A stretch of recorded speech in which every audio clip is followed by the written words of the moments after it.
you want to ask at the end, and we will answer them. So we'll make a start with some intros. So this is our Anti-Racism Network Drain team. So this is not the whole Anti-Racism Network committee, but this is just the Drain team. So we've got Omar, who is our campaign lead, who is not here today with us, and then myself, Dua, and we've got Davina as well, who is our other co-chair of the Anti-Racism Network. We have our 2 social media leads, Bronte and Lucy. We've got Chi, Kinjal, Melis, Shania, and Shema. And like I said, there are lots of other people in the committee itself, but this is the main Drain campaign team. So we're going to start off with talking about some of the background and history of extractivism and why this campaign is an issue of racism. So, to understand the human rights issues that are brought up in modern mineral extraction, we need to start by looking at the longer history that made this system possible. Today's global supply chains didn't just appear out of anywhere. They're built on a worldview shaped during the colonial period, a worldview that divided the world into those who extract and those who are extracted from. That worldview was deeply racialized, and it continues to shape whose lives are valued, whose lands are sacrificed, and whose labor fuels the technologies we all rely on. So the first thing we need to look at is colonialism and extractivism. So those colonial powers develop what we now call extractivism. And it's not just the act of removing resources, but it's the whole economic philosophy that sees land, forest, minerals, and even people primarily as sources of values to be removed and extorted. This approach rested on a key belief, and that is just that some parts of the world just exist for the benefit of others. And that belief was justified through race.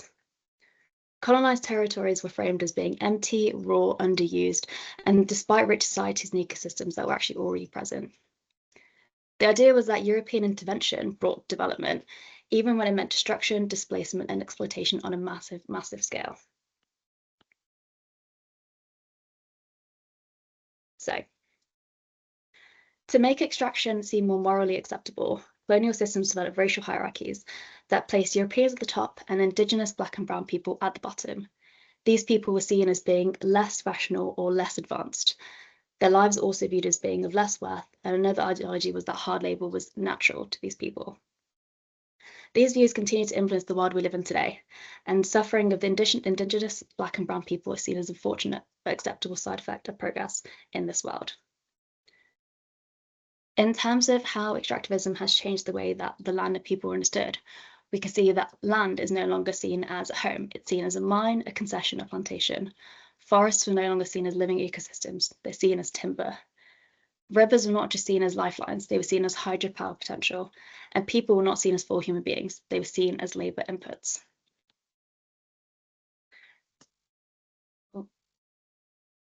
Colonial administration maps entire regions according to what could be extracted from them.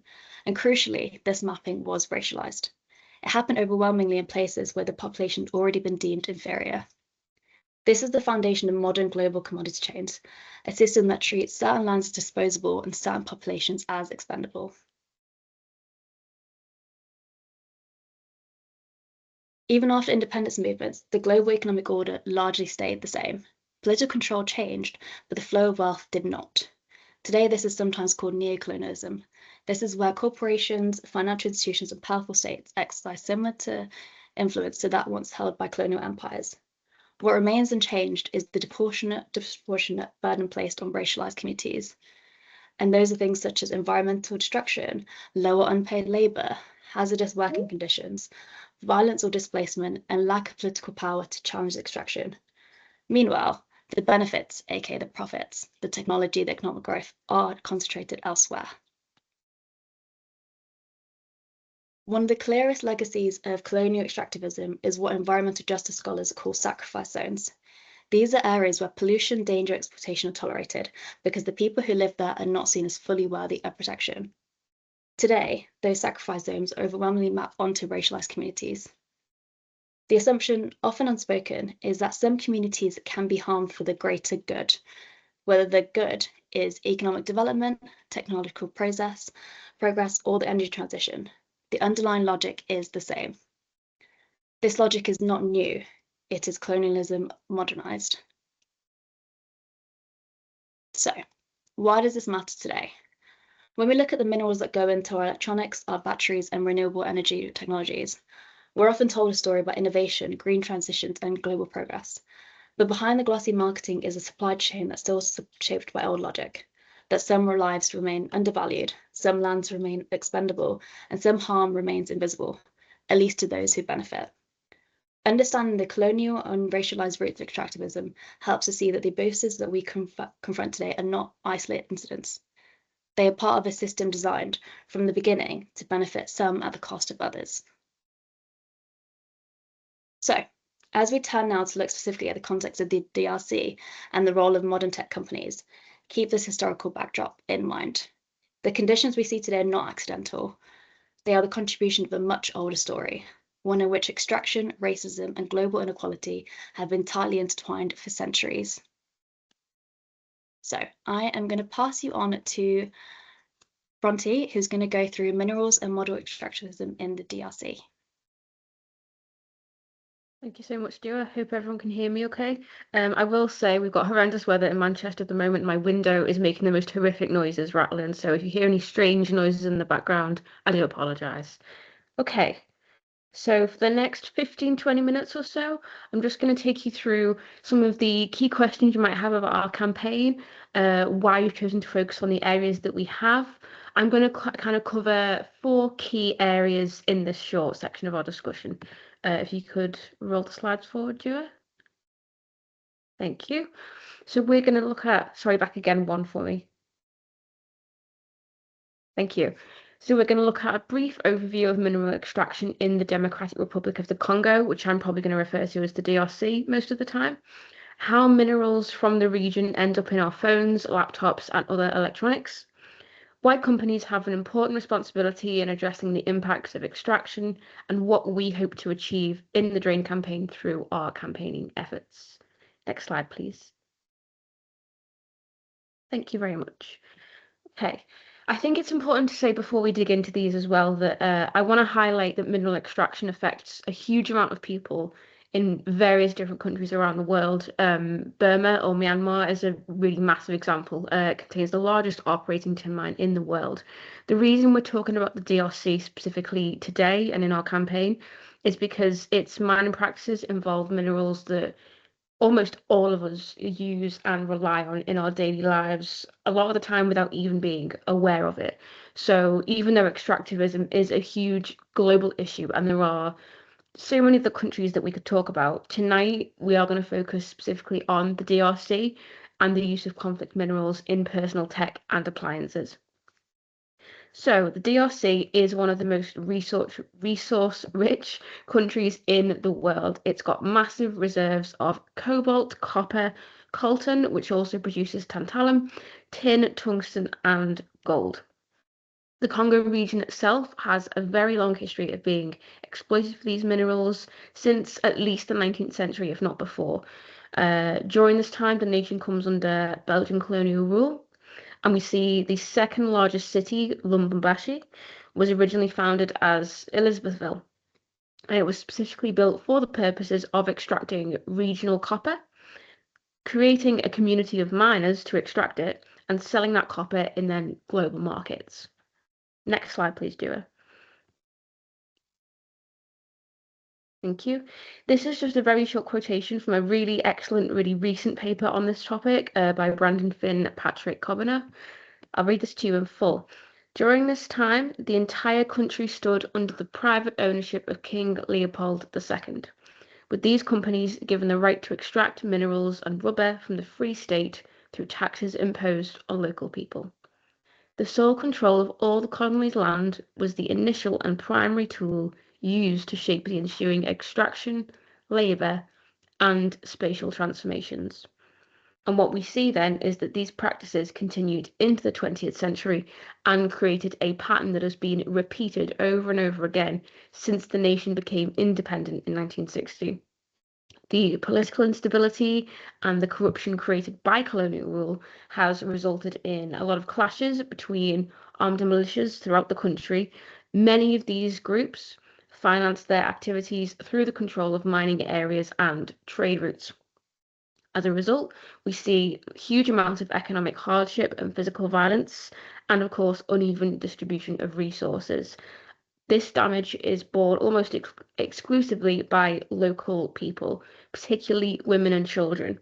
We see children as young as 6 years old carrying out very difficult, very hazardous work of extracting ore and digging in these deep underground tunnels. I'm sure you can imagine the effects on their health and their well-being as a result of that. Next slide, please, Dua.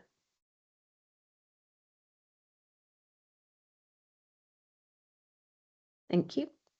Okay.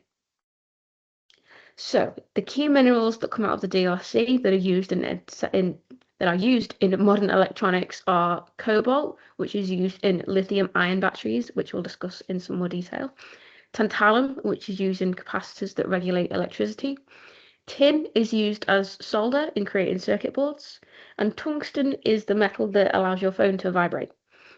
So, another brief quotation, this time from a Washington Post article by Todd Frankel. Next slide, please, Dua.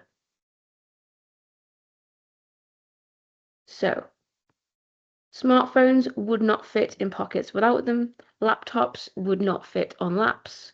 Electric vehicles would be impractical. In many ways, the current Silicon Valley gold rush, from mobile devices to driverless cars, is built on the power of lithium-ion batteries. So that means the device that you're watching this on, the device that I'm delivering this to you from, almost certainly contains several, if not all, of these minerals. Next slide, please, Dua. So this slide is a graphic created by Amnesty, and I think it's really useful for giving an overview of the kind of typical supply chain that we see when these minerals are extracted and then put into your devices. So to start with, we see in the area of the Congo, right in the center there, the artisanal mines extract raw materials. So this little green section here, the resolution on this image isn't great, but right in the middle here, you can see that's where those mines are located. These materials are then taken to trading centres in the country, and their traders will sell them to international markets, which is where we then see this move to East Asia and China. Smelters and refiners in China then process these minerals. China is the center of a huge amount of global refinery activity. So a lot of our cobalt and such minerals are rerouted through China to come to us. Manufacturers then use these components in electronic parts and devices, and then these components are compiled again into bigger devices once more. These devices are then distributed to global markets. So we've got the escalation there very clearly from the DRC to China and East Asia, to the UK and to us, where we use these minerals, we use these devices, and therefore we are also by extension implicated in this web of colonialism and extractivism, however unwilling or unaware we might be. This level of complexity in a supply chain also makes it really, really difficult to get any accountability for the current state of mining in the DRC and these other countries that are being exploited by it, because it's very difficult to trace these practices back to one specific source or one specific person or body that is therefore accountable for what is happening in the DRC itself. Companies like Apple don't operate these mines themselves, obviously. They are not running the mines, directly overseeing them or anything like that.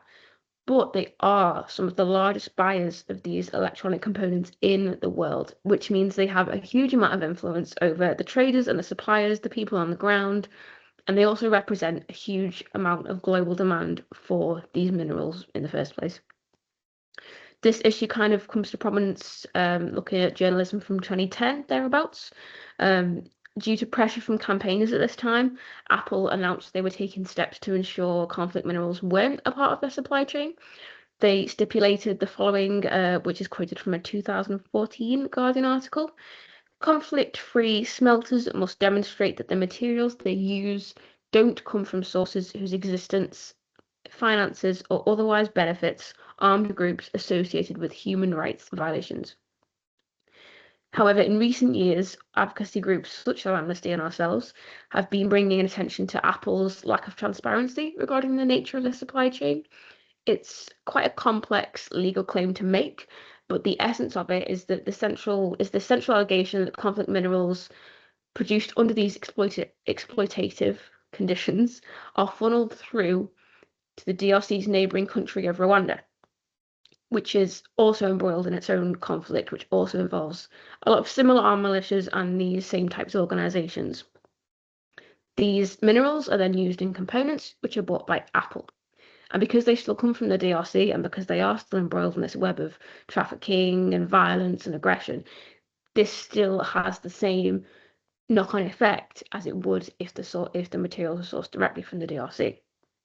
So we see groups such as the international rights advocates highlighting a lack of oversight by Apple that therefore results in this continued exploitation of vulnerable people, vulnerable populations at the lowest and most fundamental level of their supply chain. If you'd like to read some more about these lawsuits, we have included a few links on our final slide if you'd like to take a look at any of those in some more detail. So, as Apple's 50th birthday is coming up, we think it's a really important moment to reflect on what actually goes into producing our technology and who is bearing the cost of building these machines that we are so heavily reliant on now in daily life. So our campaign revolves around a number of key demands, such as increased transparency from tech companies about their supply chains so that consumers can make informed choices about their tech. Sorry, Dira, what next slide, please? Thank you very much. Ensuring consumers have the right to repair old devices without any additional costs, and also abolishing the idea of planned obsolescence. If you haven't heard the term before, that basically refers to this idea that tech now is built to break. Your phone might only last for 3 or 4 years, and then it will inevitably break, and then you'll have to get a new one. This is something that we are campaigning against. And finally, investing in local communities affected by mining in order to reduce human and environmental cost of mining materials. I'm now going to pass to Melis, who'll be able to give you some more info about the campaign and our next steps that we are taking. Hello everyone, thank you so much for joining us tonight. We really appreciate you being here with us and for listening to my wonderful colleagues and to myself this evening. So, Jill, could I ask you to move on to the next slide, please? This is the QR code for our petition. We will circulate this around in a post-event email as well, but please do feel free to scan this QR code and circulate it with your networks, with your communities, with your friends and your family. We're trying to reach, I believe, 10,000 signatures, if I'm right. So we hope to get as many as possible. Next slide, please. Okay, so we have a couple of next steps planned. Our largest one and our upcoming events are protests. So we will be holding a series of demonstrations around the UK at 5 different locations. So we have London, Manchester, Birmingham, Newcastle and Glasgow. Apple was founded on the 1st of April 1976, I believe, if I'm not mistaken. And so we are going to wish Apple a very happy birthday. So we encourage you to join us at a range of locations. If we could have the next slide as well, please. Thank you so much. Depending on where you're able to get to. We will be campaigning outside of these locations. We're beginning at 6 p.m. and we expect to protest for a maximum of 2 hours. We will not be stopping consumers from entering any of the stores. We will simply be distributing information and informing consumers about the links that unfortunately Apple has to human rights abusers, but we will not be physically stopping anybody from entering the stores. We are informing people of the right to choose and the ability they have to make conscious consumer choices about the technology, about who they buy from, and why they're buying. But we will not be doing more than that at this time in these protests. So if you'd like any more information about that, please do feel free to contact us after this webinar. Could I have the next slide, please?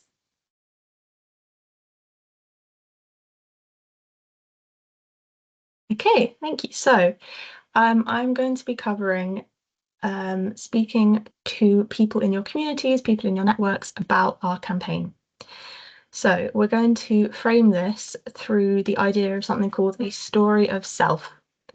And a story of self basically is a technique we use within activism to posit ourselves within the wider network and the wider framework of what we're saying. So it's our why, basically. Why are we doing this and why do we care enough to speak to other people about it? So I'm sure many of us are familiar with how important technology is to our working lives. I'm sure many of us are office workers or students, and we rely on technology a lot. And that can be our starting point for the story of self. So we all use laptops and phones and tablets and TVs every single day. And if you approach a conversation with a colleague or with a friend or with somebody at your in your local community by a shared point of reference, that is a good way to open up a conversation about the things that we've been speaking about this evening. For example, I'm sure we're all aware that Apple launched the iPhone 17 late last year. And I know lots of people myself who were very excited about this. And a way that I began to speak to them about the extractivism and neocolonialism that is involved within this cycle of buying new technology was just to gently begin probing with questions like, oh, is your old iPhone not working anymore? Or why are you excited about the new iPhone coming out? We're not coming from a place of judgment when we speak to people in our communities about this. We're coming from a place of wanting to share information and advocacy for people in the Democratic Republic of the Congo. And that's why starting with a story of self helps to build connections rather than to stop conversations before they even begin. So could I have the next slide, please? Sorry, there we go, perfect, okay. Another way that we can begin these conversations with people in our communities and our networks and organizations is to have conversations about the ways to look after our technology. And I don't know about you, but I know that I'm guilty of leaving my phone to charge overnight many, many times, which is awful because it drains the battery and it uses so much electricity.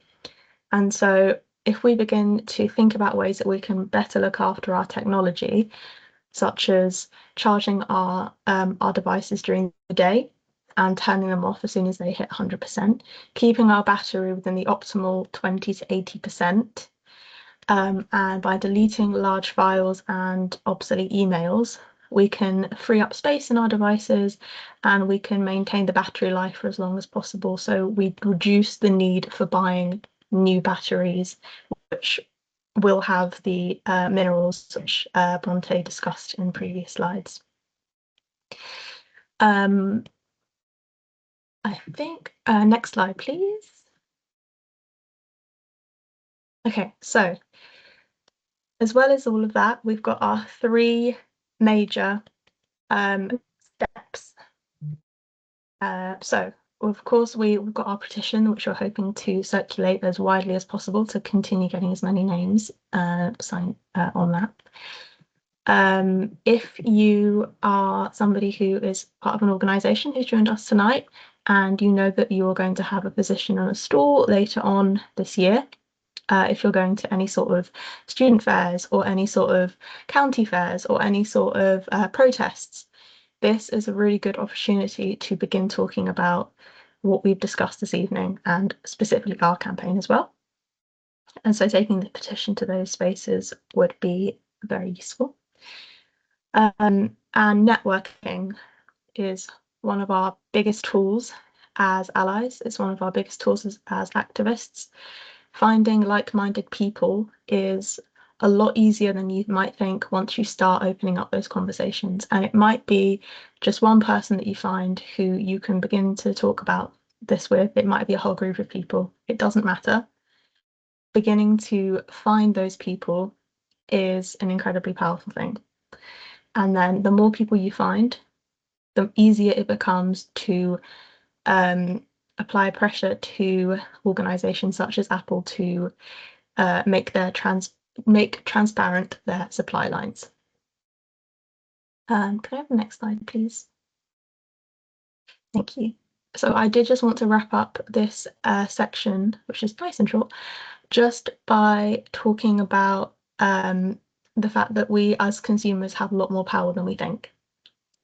Within the cycle of capitalism, of course, we will continue to buy things and we'll continue to have that dependency on produce and resources, but we are also a lot more powerful because our opinions matter. And if we withhold our buying from technology companies such as Apple or Sony or HP, that encourages a change and a shift in public narrative and also within ourselves, because we can make conscious decisions about where we spend our money and why we spend our money. And even if you begin a conversation with one person tomorrow, that is a lot more than you might have done last week, for example. And I just also wanted to quickly point out that we are not focusing solely on one technology company, which is Apple. Many big tech companies are unfortunately also implicated in this cycle of human rights abuses.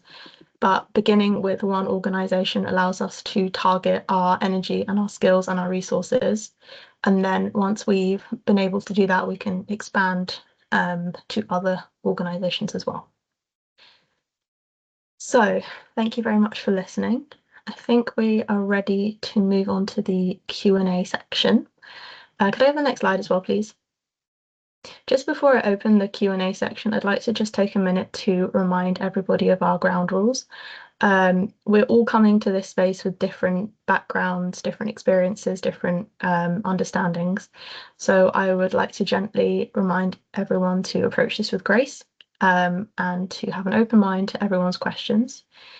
There are no stupid questions. That's why we're holding webinars like this, just to share information, which I think is a wonderful thing. And of course, goes without saying, but any sort of hateful or derogatory language will not be tolerated. So thank you very much. Do we have any questions so far?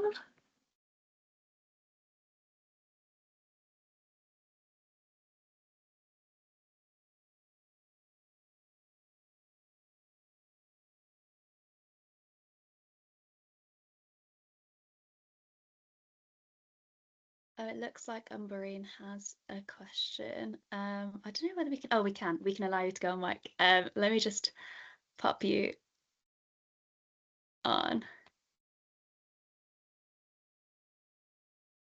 I've unmuted myself. Yeah, Dara, we can hear you. Thank you for letting me speak. This is just a logistical question because I'm based in Manchester and should be gathering some people for the April the 1st protest outside the Arndale.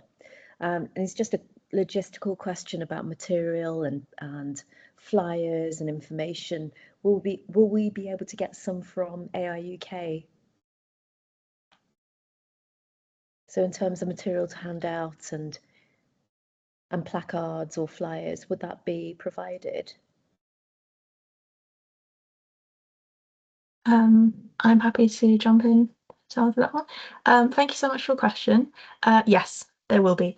So when we protest, we normally have high-vis bibs on, so you can identify us as being part of Amnesty. We also have some leaflets which our colleagues are in the process of making, which we will be printing and distributing to passers-by. We'll also have 3 or 4 placards which we will circulate throughout the group. So there will definitely be resources. It won't just be a group of people. We will be clearly identifiable as we are at all of our protests. So thank you for your question. It's a really good one. Just to jump in as well, I will be at the Manchester protest on the 1st, so I look forward to meeting you there. Yeah, looking forward to it. We'll be in touch with you, Bronte.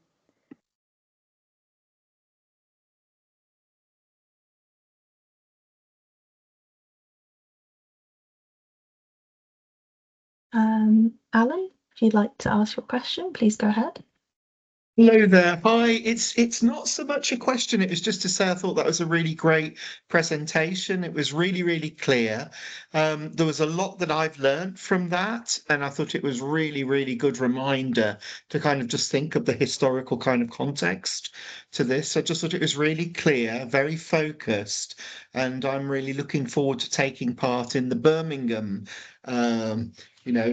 demonstration, and we'll be bringing people along to that.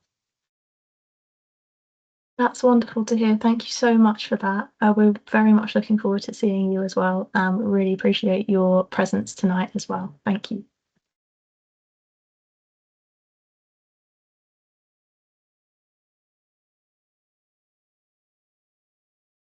So if there aren't any more questions coming through, I do have some that were sent to me earlier, just privately on the chat. So I'll just go through some of those if that's okay.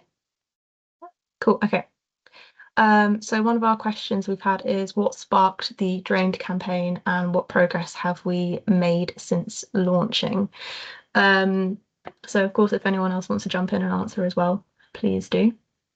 So we started Drained as a campaign because it links to a wider network and a wider narrative of neocolonialism and racism, both within the UK and outside of it. As the Anti-Racism Network, we predominantly focus our campaigning on UK-specific issues, but most things and most struggles are interconnected in some capacity, and nothing really happens in a vacuum. And we can see in many places throughout the globe, not just in the Democratic Republic of the Congo, there is a lot of exploitation and violence and the continuation of neocolonialism and imperialism. And so because nothing happens in a vacuum, we wanted to have a campaign that focused on things that are not just UK specific. So that's one of the reasons why we started. And progress since the beginning. We had a very successful demonstration outside Oxford at the Apple Store on Oxford Street in London. We did that on Black Friday of last year. We were joined by a couple of Congo solidarity groups and Friends of the Earth and members from Greenpeace, as well as our local amnesty groups as well. And we had a lot of people come up to us, and we had all sorts of questions ranging from what does the DRC mean to what's going on, why is this an issue, why are you doing this? And that was a really powerful way to begin connecting with people outside our own organisation. We have also launched our online campaign. So we've got our social media posts going out, which have had some really good engagement recently. So those are ways that we're just sort of distributing information to people as they're scrolling through their feeds. If anyone else wants to come in as well, or if I've missed anything, please let me know.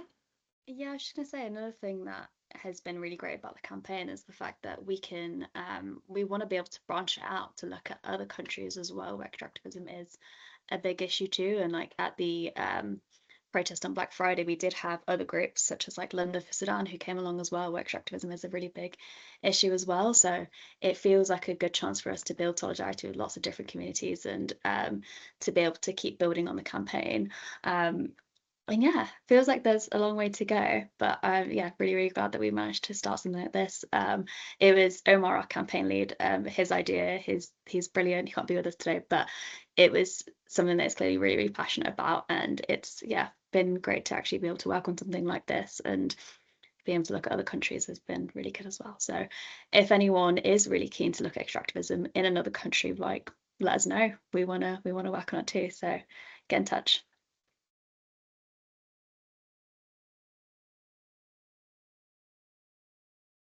Just to quickly jump in, because Umbrina asked a good question in the chat. The demos will start at 6 p.m. on the 1st of April.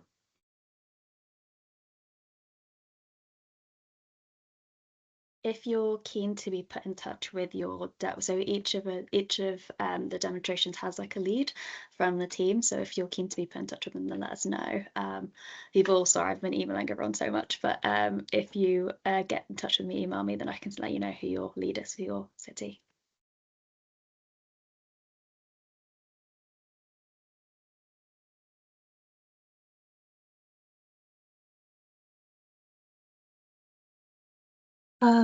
Oh, sorry, we have another question from Andy. If you want to come off mute and ask a question, Andy.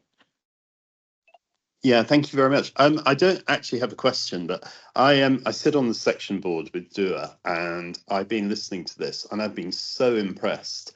I used to work in Nigeria and Ghana, and I saw the horror caused by extractionism in the Niger Delta, and also in the gold mines in Ghana. I just want to congratulate you on the way in which you presented this so clearly and the clear call to action. I just think it's amazing, and it reminds me why I'm so happy to be involved with Amnesty. So just wanted to thank you, and I really hope this campaign goes well. So thank you.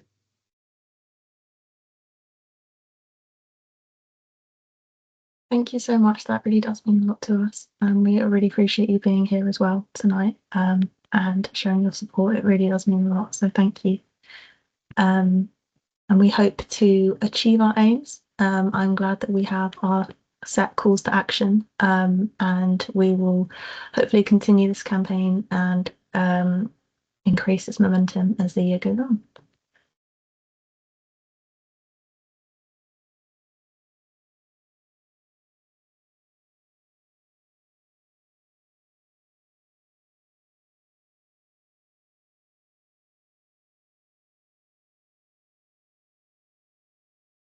Are there any? Oh, Alan. Yes.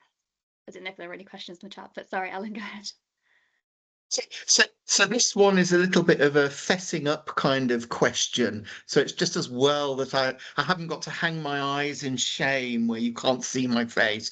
I mean, I guess it's a little bit like, I mean, I remember when one of my daughters became vegan and then kind of educated us as a family a little bit more about some of the horrors of what goes into meat consumption. So you might want to kind of take action quickly when you have information, and I imagine that quite a lot of people will feel like this, but yet feel very dependent on using technology.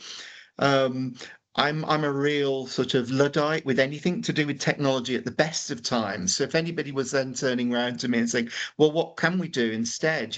I just wouldn't know what to say. So I don't know if there's anything that we can say besides putting the pressures on in the pressure points that you've already pointed out. Whether there's any sort of like a crib sheet almost that someone like me would be able to kind of draw from to make some helpful, constructive suggestions. Sorry, I don't know. Yeah, I hope that's okay to ask that.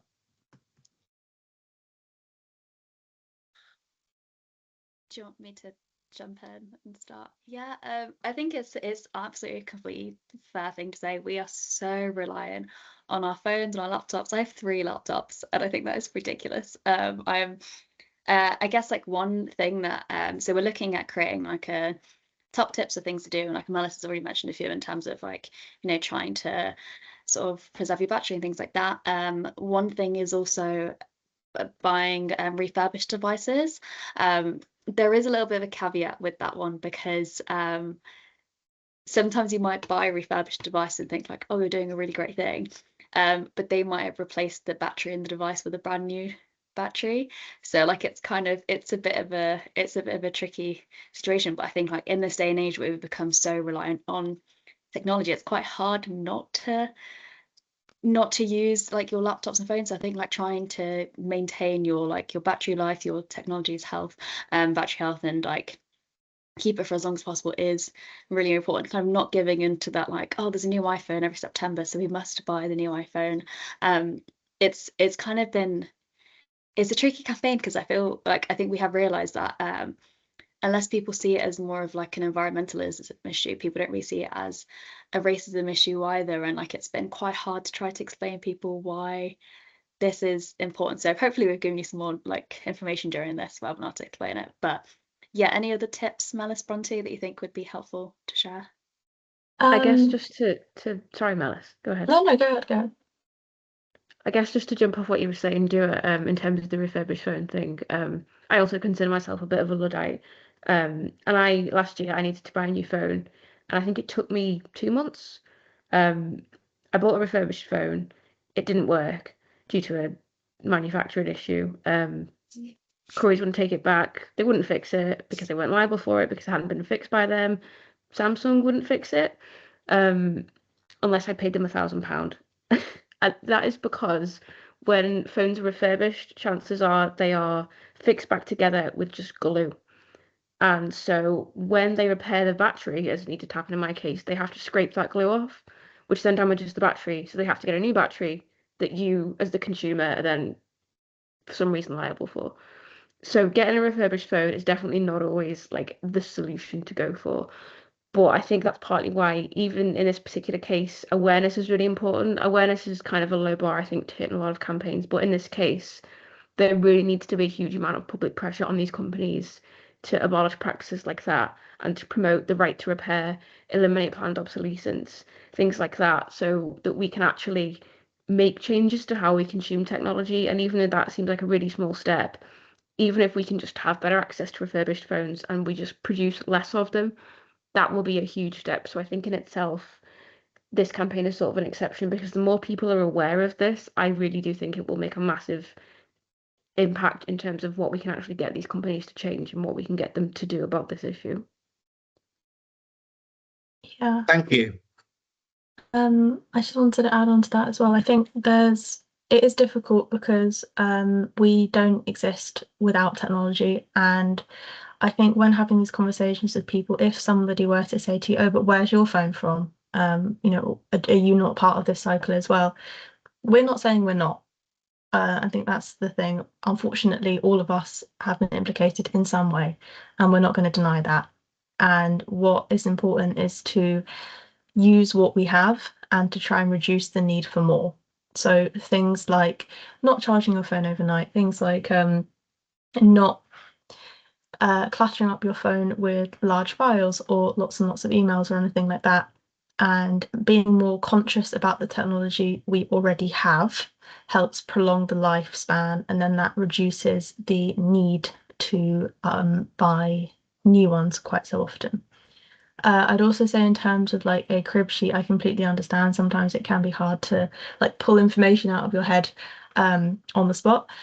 I would just like to raise that Apple, I think last year, were sued in Belgium for alleged human rights abuses in the Democratic Republic, and they've also been accused of essentially greenwashing as they try and claim that they source their resources not from the Democratic Republic but from a different country, but unfortunately that has been proven not to be true. So there is evidence that these companies are implicit in human rights abuses, and it's very easy to prove that if you encourage people to look it up for themselves as well, if they don't believe you at face value. So yeah, I just wanted to add to that. Thank you.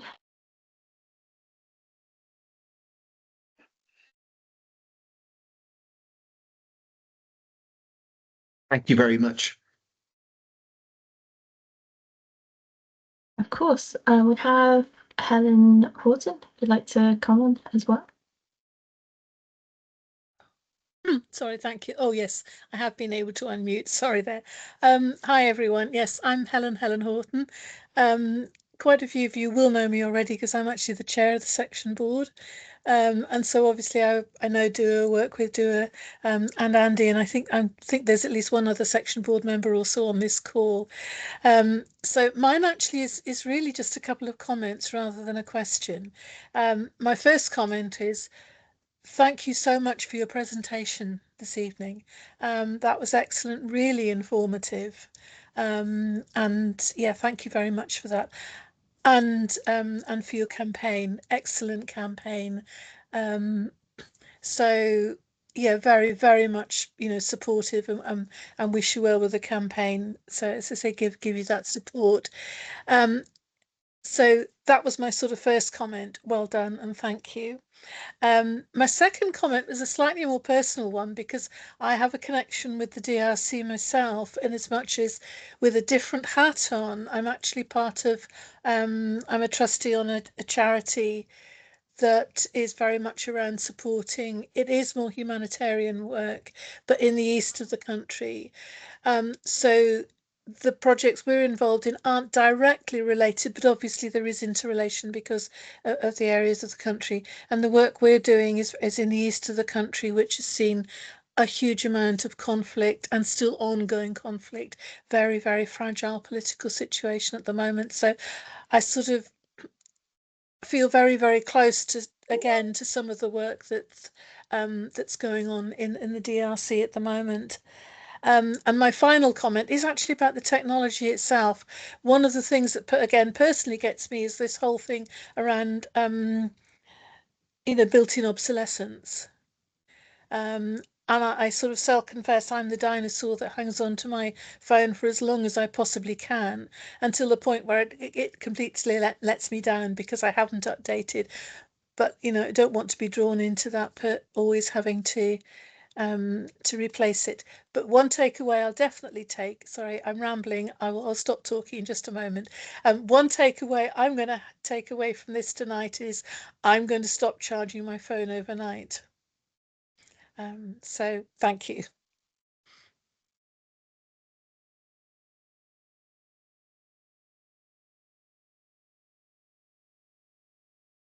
We love to hear when people hang on to the devices for as long as possible. That makes us really happy to hear. So thank you. Yeah, it is very, very positive. I think it is such a difficult thing to do, because I think, like, you do get kind of engulfed in this day and age of, like, oh my God, I must get the new iPhone every single year, and it's absolutely ridiculous because you really don't need it. And I can see, like Bronte was saying about how, like, stressful it was when you had to get a new phone. I dread the fact that I'm gonna have to probably get a new, like, or replace my battery or something soon, because my phone is unhappy. But yeah, it's completely understandable. Yeah, doesn't help when you're like technologically illiterate like I am. But yeah.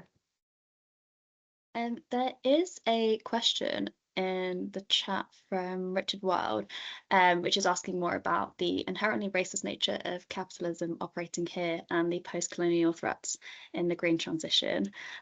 So I think what we can do is maybe touch on it briefly, but then I think it would be, so what we're doing is we're also doing lots of, like, blog posts, and, like, we're probably doing more webinars in the future as well. And we've actually got a blog post which will be very much on this topic as well. So we will be sharing those around, and we'll share some links in the chat. But I don't know if anyone wants to kick off first. Or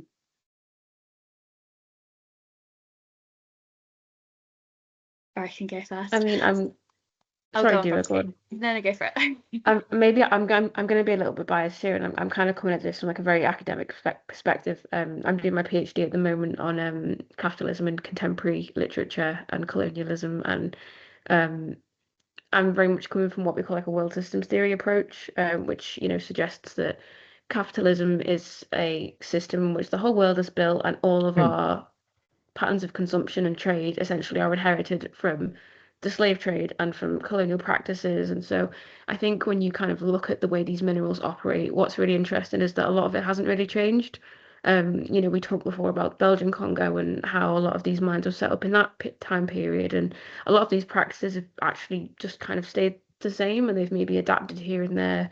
They've maybe updated a little bit, to keep up with kind of the movement of trade and globalization, but on the ground in the DRC, I'm sure things are much the same now as they were then. And so I think that element of progressing our consumption with our increased awareness of global conditions and the impacts of colonialism now is really important, and being able to move past those practices and kind of get away from that inheritance that we are kind of now all collectively taking on is kind of where I see that link at the moment the most heavily? I was just going to jump in, and I think let's talk about, obviously we are stuck in a capitalist society or world, and I think in terms of, I feel like there is, well, not just making that up as fact, but the link between capitalism and consumerism and racism is so large, even if it's in terms of things like,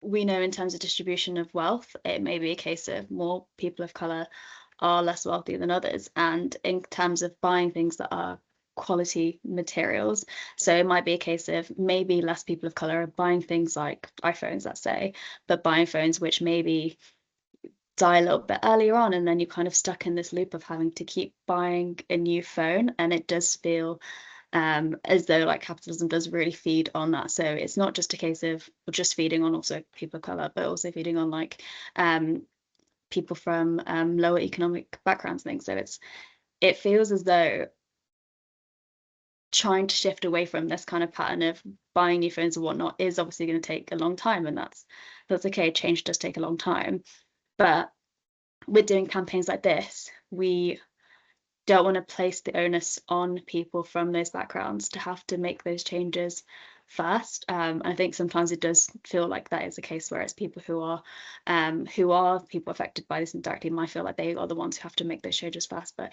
it's trying to make sure that everyone is making those changes a bit more openly. I don't know if anyone, Melis, did you want to come in on anything? I think you both summed it up very, very well. I will just basically try and reiterate as quickly as possible. A lot of the time with racism and capitalism, it's a question of which bodies are seen as suitable for which tasks. And a lot of the time, unfortunately, with mass production or with hyper consumerism, there's a big divide between who makes the products and who consumes the products. And unfortunately, that's drawn down racial lines. So I would just kind of add that on, but you both, I think, summed it up very, very well. Could I just add that in really quickly? Sorry. And just talking about I think what Richard mentioned was also like green colonialism, and how that's also a big issue in terms of how like wealthier countries such as like in the global north might be offloading those burdens onto countries in the global south as well. So it feels a bit like people in the global south are a bit more responsible for having to work on creating renewable energy and whatnot, but it's actually countries which have a bit more wealth who should be focusing on doing those things. So it all kind of, it's been really interesting working on this campaign, because you just see how everything kind of ties in together, and it isn't just an issue of racism, but it's also an issue of environmentalism and like issues in terms of like trying to defeat capitalism. And yeah, there are a lot of things to tie up together.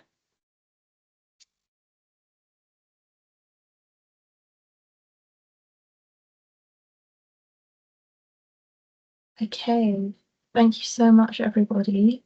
Unless we have any more questions or any more comments or concerns at all.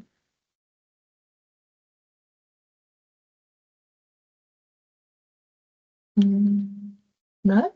Okay, perfect. So we're just going to very quickly wrap up. Thank you everyone for being here with us this evening. Just to reiterate our next steps, if you are able to, or if you're close to any of the 5 locations we mentioned, just to recap, that's London, Birmingham, Manchester, Newcastle and Glasgow. If you are able to come to any of those, we would love to have you there to campaign with us, to protest on the 1st of April at 6 p.m. outside your local Apple store. We would also encourage you, if you can, to sign up to our newsletter, as we will be posting updates on there. That comes out on a monthly basis. That will also have a link to our website, where we'll be posting more blog posts with kind of further research, a lot of it conducted by our colleagues at Amnesty. Just to thank you very much for putting it on the chat, just to kind of deepen knowledge and deepen understanding of this issue. And if you have social media as well, please do follow us on our social media, as we have some basically the same sort of content with posts and information that will be going up on there. Instagram is our main social media channel at the moment. Thank you so much, everybody, for your presence this evening. We really, really do value you being here, and we hope to see all of you in the near future. Thank you.